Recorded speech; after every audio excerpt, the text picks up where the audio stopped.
저는 평화통일의 선이고요. 전국 공동회 7개에서 목회하고 있습니다.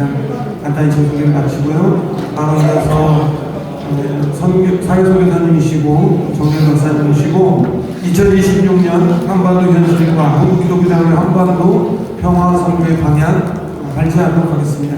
박수로 환영해 주시기 바랍니다. 네, 감사합니다.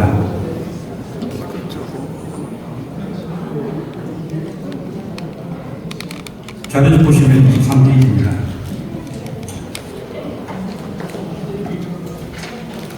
제목은 2026년 한반도 현실과 한국기독교단의 한반도 평화선교의 방향이라고 해서 평화선교 관련해서 방향을 제시하는 발제를 맡았습니다. 들어가는 말 보겠습니다. 선교의 방향을 잡기 위해서는 현장에 대한 파악이 선행되어야 한다. 2026년도 비장 평화선교, 비장 한반도 평화선교 방향을 잡기 위해서는 2026년도에 한반도 현실을 정확히 파악해야 된다는 소리입니다. 당연한 말 같지만 쉽지가 않습니다. 반성 때문에 지금 제 발제에서 가장 중요한 부분인데요. 세계 질서가 재편되고 있습니다. 세계 질서의 변동인데 재편되고 있는데 이것을 분별하는 것이 어렵습니다. 반성 때문입니다. 이전의 질서로 세상을 보는 것이 익숙하거든요. 그게 쉽기 때문입니다. 근데 그건 주관적인 욕망이죠. 세상은 변하고 있습니다. 그래서 주관적 욕망이 넘어서 실제 하는 한반도 객관적 정세를 직시해야만 그에 기반해서 비장 한반도 평화선교의 방향을 설정할 수 있습니다. 그런 계기가 이번 발제가 되었으면 좋겠습니다.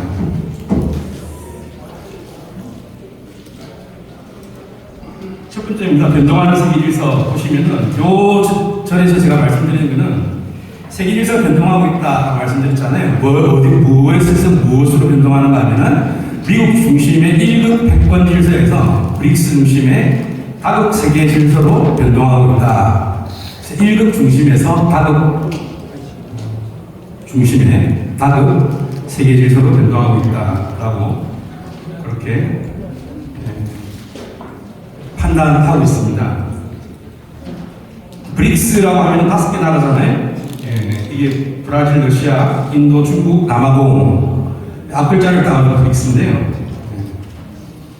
지금 이제 브릭스 플러스가 돼가지고 지금 10개국입니다. 근데 이 앞에 말씀드린 5개국, 중국과 러시아가 포함된 인도 경제 규모가 큰 나라들이죠. 이 나라들의 실질 구매력 기준으로 GDP를 따져보면 G7을 뛰어넘었습니다. 5개 나라만 그렇습니다. 이 브릭스 플러스가 돼서 10개 나라 하면 더 크겠죠. 그래서 이 세계 질서가 실제로 경제적으로도 무게중심이 이동하고 있다. 이 말씀입니다. 24페이지 보시면 지금 이 세계 질서 변동에서 다음 세계 질서에서 가장 선도적인 나라가 중국하고 러시아입니다. 이 중국과 러시아가 서로 굉장히 협력을 하고 있어요. 중국이 1대1로는 이제 유라시아 대륙을 동서로 횡단하는 거잖아요. 국제풍랑 운송회랑은 조금 생소하실 텐데, 러시아에서 저 위에 상트 페테스부르크부터 시작해서 저 밑으로 내려와가지고, 이란의 차바람을 통과해가지고 인도로 연결되는 물류망입니다. 이 십자로 교차하고 있거든요. 크로스하고 있는데, 그 만나는 나라가 이란이에요. 이란이 전쟁 나고 있잖아요. 전쟁 일촉즉발 아닙니까? 이유가 있는 거죠. 물류망 중심이라서 그렇습니다. 이란을 쳐야지 중국과 러시아의 교차 지점을 막아낼 수가 있다는 거죠.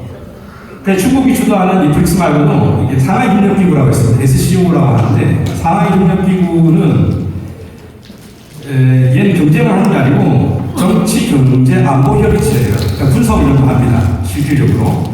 그리고 이 상하이협력기구에도 중국과 러시아가 가입되어 있어요. 그래서 이 상하이협력기구는 동방의 나토라고 하죠. 나토는 군사기구예요. 그죠? 군사기구예요. 북대서양조약기구가 이제 이 군사기구잖아요. 동양의 나토라고 불리는 게 SCO입니다. 상하이협력기구.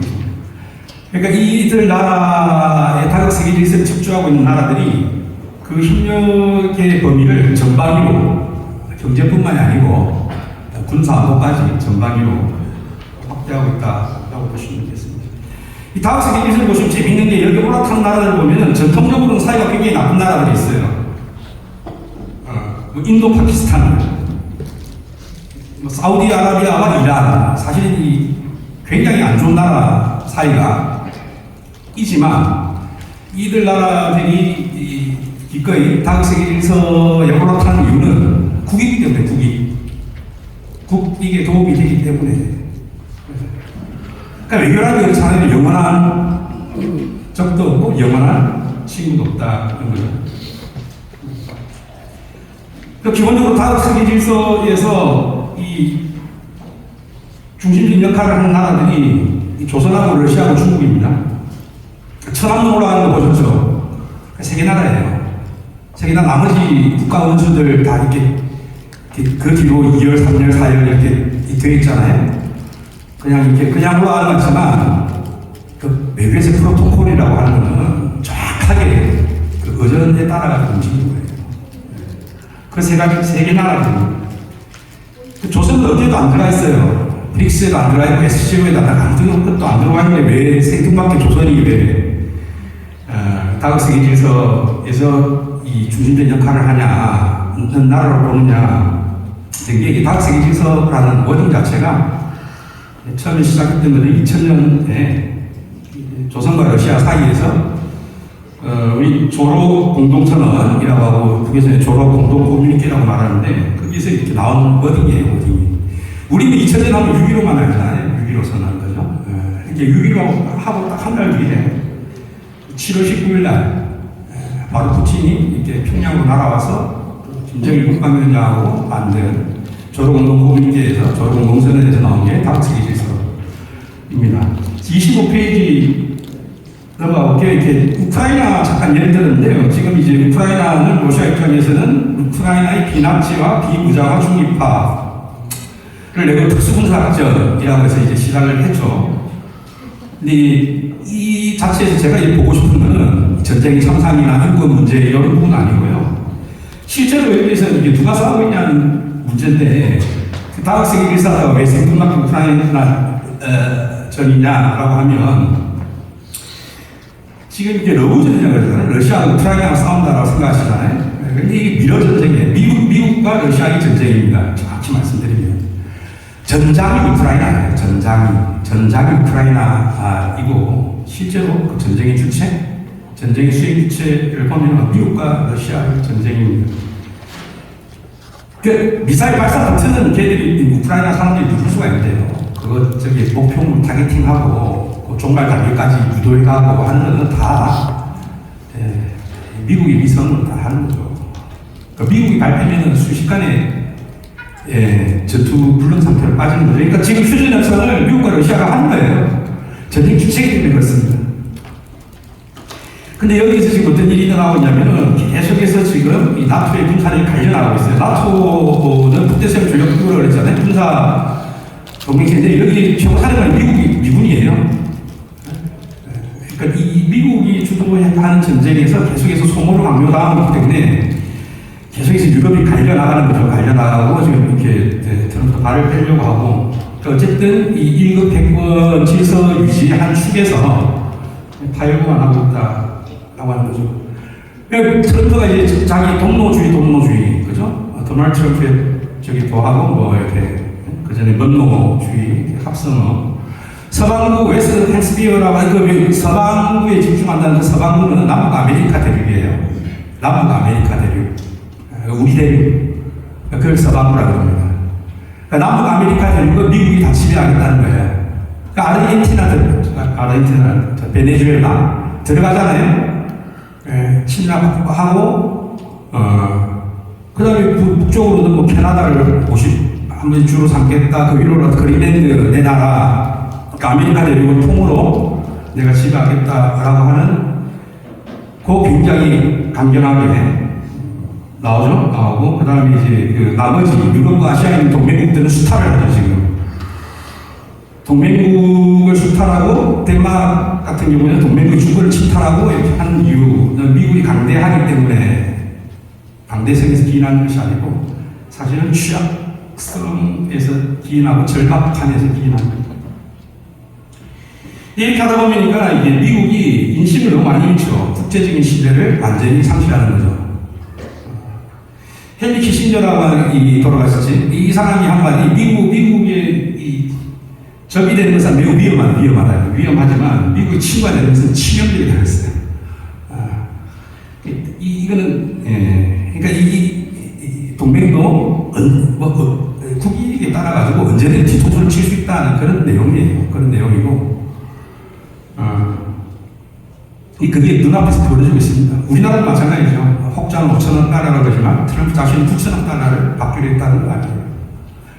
그러니까 이게 대놓고 수탈을 하는 거거든요. 유럽도 마찬가지고요. 그렇게 수탈을 하고 하는 이유는 결국은 미국이 1급 질서를 유지하는 데 있어서 취약성이 발로되고 있기 때문에 어쨌든 나라도 살고자라고 하는 미국이 강대국으로서 계속 남기 위해서 쓰는 전략이라고 보시면 될 것 같습니다. 그 쩍변하는 한반도 정세 요 부분은 지금 이제 8기 9차 이게 2024년도 일을 제가 계속 말씀을 드리고 있는 거거든요. 전에도 저번 기회에도 소개를 드렸는데 이게 이 8차 단대회가 2021년에 있었어요. 그래서 2024년에 있었던 뭐 전원회의도 8차 단대회구나 8기 몇 차 이렇게 가거든요. 8기에서 9번째 전원회의가 9차 전원회의인 거죠. 그렇게 되어 있는데 지금 어제자 조선 중앙통신에 공시가 떴는데 9차 당대회, 이제 9차 당대회 할 차례예요. 26년이니까 9차 당대회는 6월 하순에 하겠습니다. 6월 하순에. 제가 보통은 통계상 1월에 했거든요. 그래서 제가 1월에 하면은 그 9차 당대회를 잘 정리해가지고 여러분들 앞에서 좀 이렇게 정리된 내용들을 좀 설명드리면 좋겠다라고 싶었지만 실제로는 2월 하순에. 그래서 9차 당대회가 되면 이 8차 당대회, 8기 9차 전원회의 결정사나 그 뒤에 나온 시정연설에 나왔던 내용들을 좀 더 구체화해, 더 구체화해가지고, 그 방향은 같은 방향일 거예요. 같은 방향에서 더욱 이렇게, 그러니까 우리로 보면 더 못 박는, 그런 강경하게 그런 부분들이 나올 거라고 예상이 됩니다. 나오면은 그때 또 제가 잘 정리해가지고 어떤 경로들은 선생님 이렇게 설명드리도록 하겠습니다. 그러니까 요걸 쓴 이유는 뭐냐면은 이 북이 그죠? 북이란 말자는 이제 안 쓰는데 조선이라고 씁니다. 남북 관계가 없어졌기 때문에 이제 남측 북측. 그러니까 북이 북측이라고 하고 남을 남측이라고 인정해줘야지 남북 관계라는 말이 있잖아요. 근데 이제 남북 관계는 없다라고 이야기를 하거든요. 그러니까 이제 남은 거는 조한관계를 말로 하면은 조선과 한국 관계, 한조 관계 우리로 치면은 한조 관계밖에 남는 게 그래서 조선이라고 부릅니다. 조선이 근본적으로 이 대남 정책을 바꿨어요. 대남이라고 하는 게 없어졌다고 했잖아요. 그러니까 그게 남측을 인정하는 조건에서 어떻게 뭘 수정하는 게 아니고 아예 남측을 동족관계 아니다라고 완전히 근본적으로 방향을 전환했습니다. 그 내용이에요. 2024년 1월 초에 우리가 알게 되었습니다. 그래서 그 8.9차 전원회의는 2023년 10월 31일에 끝났는데 그 결정서 보도가 1월 1일 날 됐어요. 보통 보면 1월 1일 날 신년사가 있거든요. 지금 이제 이 결정 보고서로 대체하는데, 그러니까 이 8.9차 전원회의는 2024년 신년사 역할을 한 거예요. 그런데 나오는 말이 근본적으로 방향을 전환하겠다. 26페이지. 그 다음에 밑에 조실점 보시면 언제가도 통일이 성사될 수 없다라고 종적으로 결론 지었다라고 굴곡이 많은 80년사를 종화했다라고 이야기를 해요. 그러니까 이제 우리가 앞에 뺄적이다 다 해봤는데 이들하고 통일을 안 한다는 이야기, 통일을 폐기하기로 종적으로 결론 지었다라고 하는 거예요. 이거 빨리 넘어가겠습니다. 27페이지 보시면은 한 3분의 1 지점 보시면 북남 관계는 더 이상 동족 관계, 동질 관계가 아닌 적대적인 두 관계, 두 교종국 관계죠. 전쟁 중에 있는 완전히 고착되었다. 그러니까 북남 관계가 없어졌다는 거예요. 그러니까 북남 관계란 말을 안 써요. 이제 이 뒤로는 한조관계, 조한관계라는 말밖에 안 씁니다. 북남관계가 없어졌다는 이야기예요. 북남관계를 폐기한 거예요.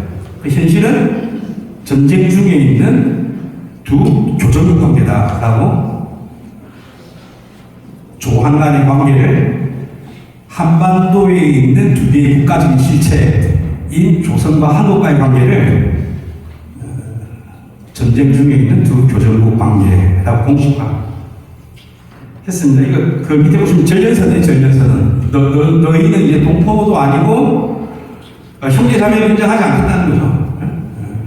그렇게 했습니다. 그로부터 한 일주일 지나서 2주일인데 2주일 정도 지나서 28페이지 보시면은 시정연설이 있어요. 최고인민회의라고 우리나라 국회가 들었는데 국회보다 훨씬 권능이 강해요. 최고 주권기관입니다. 조선은 상권이 분리되어 있지 않아요.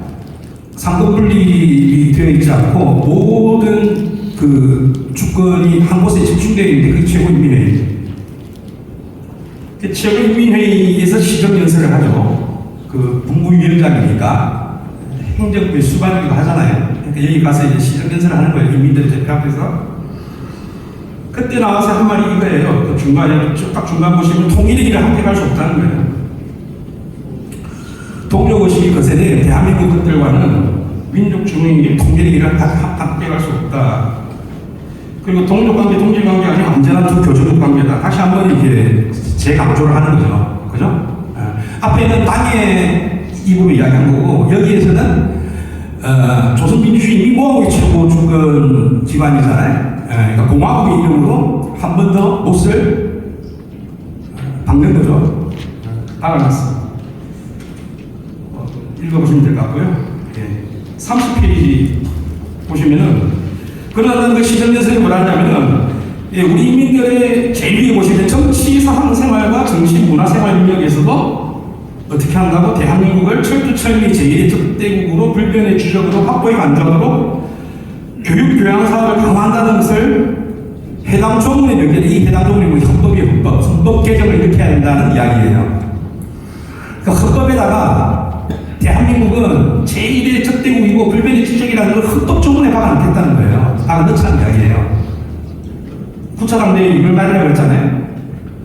그러면은 도입고 난 다음에는 아마 지금 14기거든요. 그 최고인민회의는 그 15차 최고인민회의를 아마 다시 구성해가지고 그러니까 새로운 국회로 우리로 치면 출범할 것 같은데 헌법 제정 권능은 거기 있어요. 그 최고인민회의에 있거든요. 그러니까 하면 이게 조만간에 될 거예요. 이거 올해 안에 이것이 박힙니다. 조선의 헌법에. 이게 심각한 거죠. 이게 저기 그 30페이지에 그 2-3 바로 위에 있잖아요. 그 패러그래프는 제가 읽을게요. 근데 이게 헌법에 진짜 이렇게 할 거냐 이거 보겠어요. 실제로 시정연설한 이후에 조선은 애국가 가사 중에 삼천리라는 가사가 있는데 이걸 이 세상으로 바꿨어요. 삼천리 아름다운 내조국이라는 게 있는데 이 세상 아름다운 내조국이에요. 그러니까 그렇게 바꿨어요. 애국가를 바꿔요. 애국가를. 그 다음에 2026년에 올해 1월에 뭘 했냐면은 그 사회주의 애국청년동맹 옛날에는 사로청 근데 지금 이제 이름 바꿔가지고 사회주의 애국청년동맹이거든요. 근데 이제 창건 80돌 행사를 하는데 그 행사하고 난 다음에 이렇게 평양에 다 왔을 거 아니에요. 그러니까 얘들 그러니까 평양 참관을 한다고요. 참관을. 이 맹원들이 청년동맹원들이 그러면 거기 뭐 중앙계급 교양관이라고 있는데 거기에 이제 이 벽면에 글을 넣는 거죠. 내가 사진을 보니까 한 면에 제목이 뭐냐면 한국은 제1의 적대국 불변의 주적이라는 구호가 있고요. 그 밑에 뭐가 있냐면은 대한민국 법전 사진이 있고 대한민국 헌법 3조를 적어놨어요. 근데 우리 3조와 똑같이 하진 않아요. 우리 대한민국 헌법 3조는 대한민국의 영토는 한반도가 그 부속도서로 한다는데 거기다 뭐라고 써놨냐면은 한국의 영토는 조선반도와 그 부속도서로 한다라고 자기식으로 이렇게 워딩만 좀 바꿔가지고 내용 같은 내용인데 그렇게 적시해 놓고 있어요. 그걸 교육시켜요. 무슨 말이에요? 그러니까 이 한국이라고 하는 거는 우리를 인정하지 않고 호시탐탐 이 북침야욕의 영토를, 공화국의 영토를 지인의 영토라고 우기는 중앙계급교양관이니까 계급의 원수들이다. 그런 내용이에요. 그런 내용을 헌법 3조를 적시해 놓고 있습니다.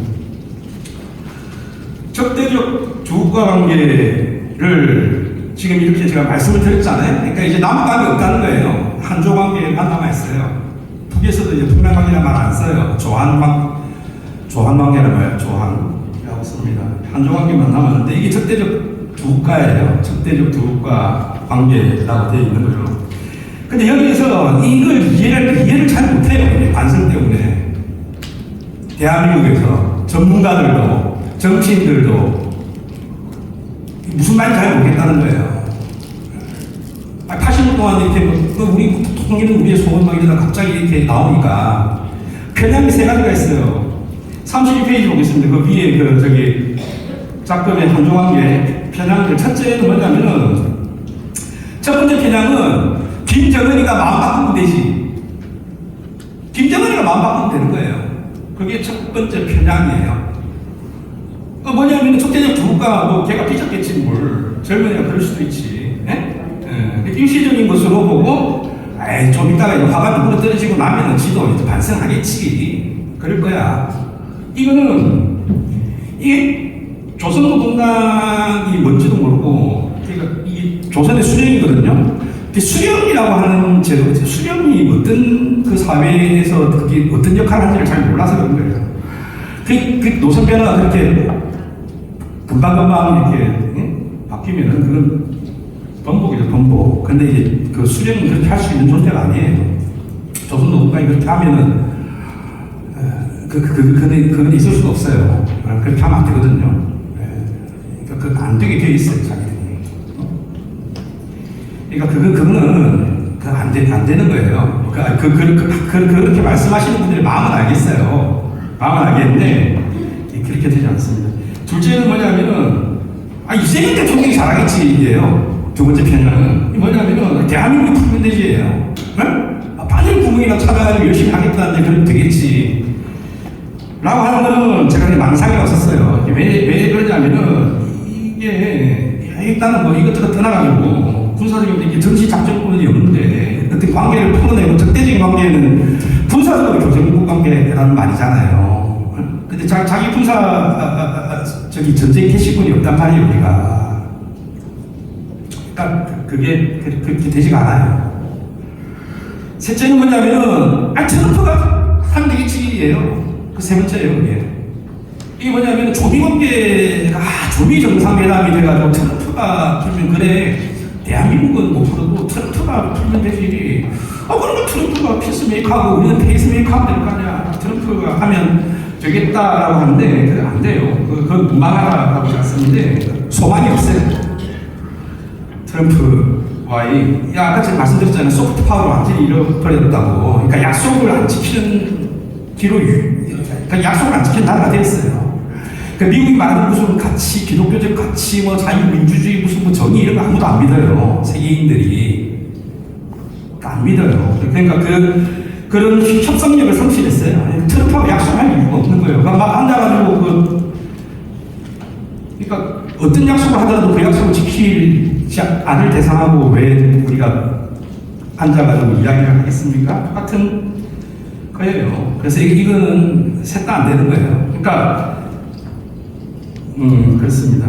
근데 이제 어쨌든 근데 우리는 이 적대적 관계를 해줘야 됩니다. 왜냐하면 밑에 읽어볼게요. 그 결론부 상계 편향을 극복하고 이게 한반도의 적대적인 국가적 실체로서의 병존하고 있죠. 병존하는 대한민국과 조선민주주의인민공화국의 적대관계를 해소하는 방안을 도출해야 되는데 이거는 왜 그러냐면은 이거는 대한민국과 한국교회의 실존적인 문제라고 하는 건 죽고 사는 문제를 실존적인 문제라고 정치에서 이야기하거든요. 그러니까 실존적인 문제. 그러니까 해도 되고 안 돼도 되는 게 아니고 이걸 못 풀어내면 우린 죽어요.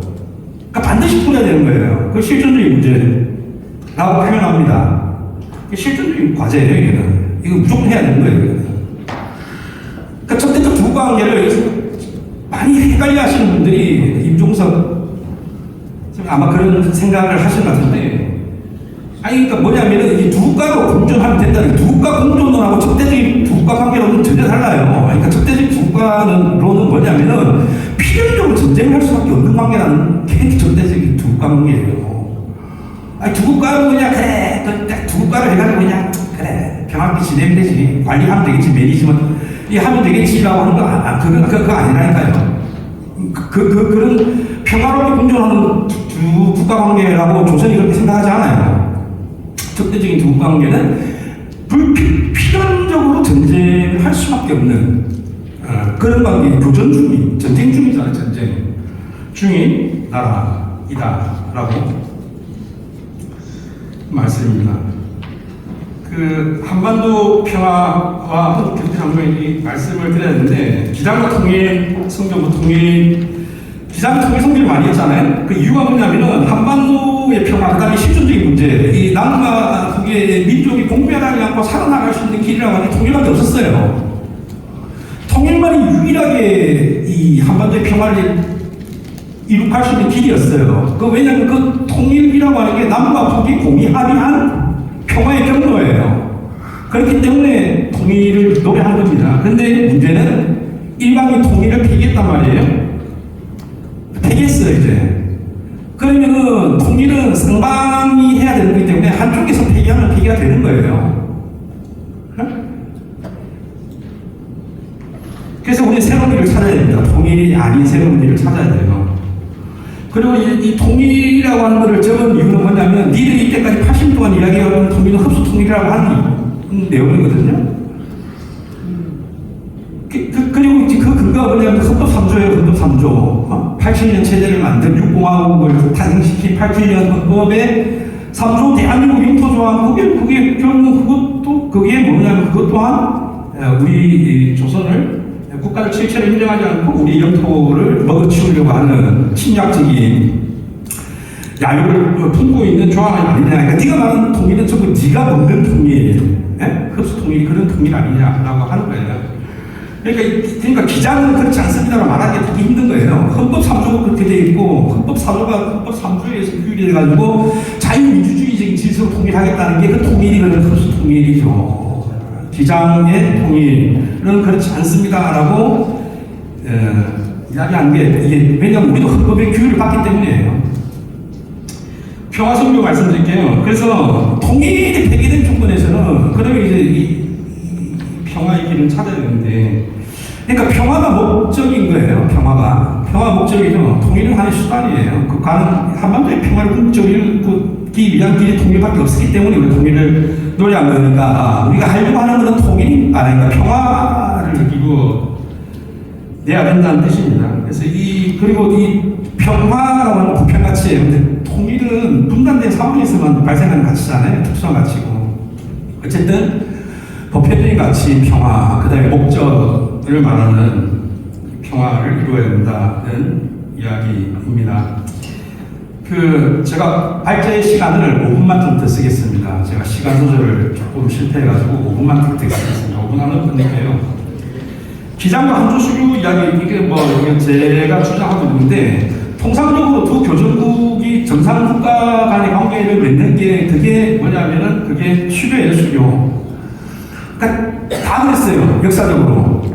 그러니까 그게 그냥 만국 통상 관례예요. 싸운 나라들이 정상 국가 관계 되면 수교를 통해 한다는 거예요. 우리나라도 베트남하고 싸웠죠. 수교했잖아요. 중국하고도 6.25 전쟁 싸웠잖아요. 수교했잖아요. 소련하고 수교했잖아요. 그래서 적성 국가에서, 적대적인 국가에서 말하자면 정상 국가가 된 거죠. 중국하고는 교전국 관계였잖아요. 교전국 관계. 청전 좀 조인한 게 팽덕해가 있잖아요. 교전국 관계를 마무리 지은 거죠. 그렇습니다. 그래서 이제 어떻게 되든지 간에 수교, 그러니까 가는 길에 종전선을 하든 평화협정을 맺든 뭘 하든 간에 그 평화협정이 끝나는 게 아니고 마지막에 완성은 앞권, 마지막 정답지는 수교예요.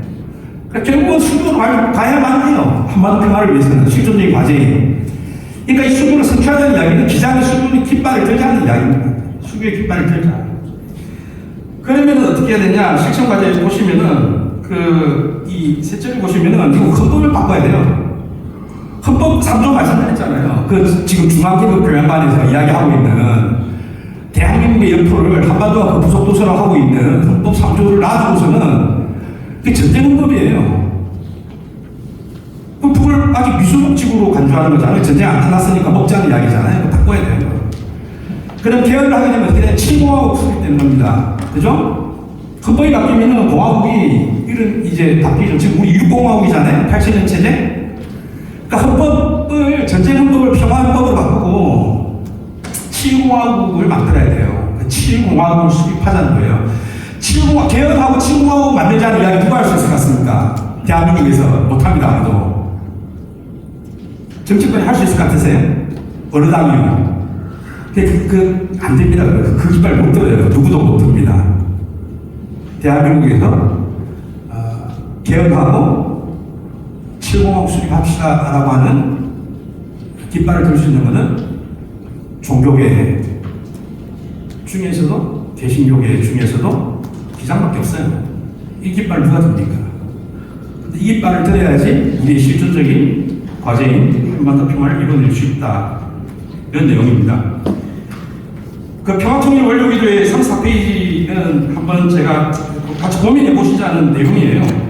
두 가지만 말씀드릴게요. 이 평화통일 원료기도회가 기본적으로 그 모델이 동독에 있는 니콜라이 교회에서 모인 기도 모임이거든요.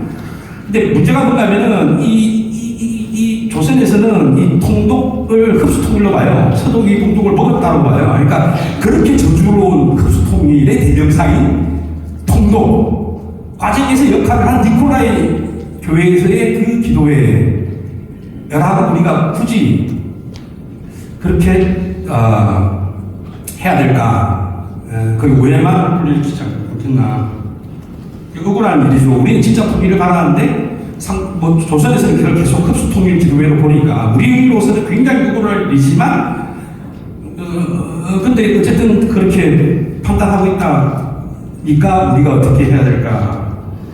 그 다음에 두 번째는 큰 문제인데요. 기장이 이 기도회를 언제까지 하게 됐냐면 통일될 때까지 하게 됐어요.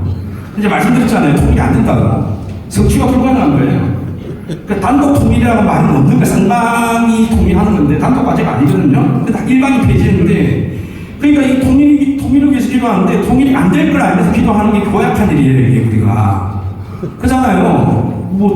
이게가 안 되는 거예요. 이게 교회와 우리 교인들을 이게 잘못하면 이게 하여튼 알고도 계속 큽시다라고 하면 기만이 되고 몰랐다가 우리가 무능하게 되는데 이제 둘 다 어쨌든 간에 이 부분이 굉장히 고약한 일이다. 이게 결과적으로 대중을 호소하게 되니까 통일이 없는 상황을 그래서 나아가는 말만 읽겠습니다. 1분 남았네요. 예, 5분 주셔서 감사합니다. 나아가는 말 35페이지 읽겠습니다. 세계사적인 기쁨기를 맞아 기존의 상식과 셈법들이 모두 무너지는 혼란을 겪고 있지만 이 자리에 모인 우리들 모두가 더욱 힘을 내어 한반도 평화를 향한 하나님의 뜻을 발견하고 세상이 알지 못하는 진정한 평화를 온전히 이루는 주님의 동력자, 화평케 하는 자들 피스메이커 트럼프 아니에요. 기자들이 돼야 됩니다. 트럼프는 피스 못 만들어요. 피스메이커들이 되기를 축원합니다. 이상입니다. 감사합니다.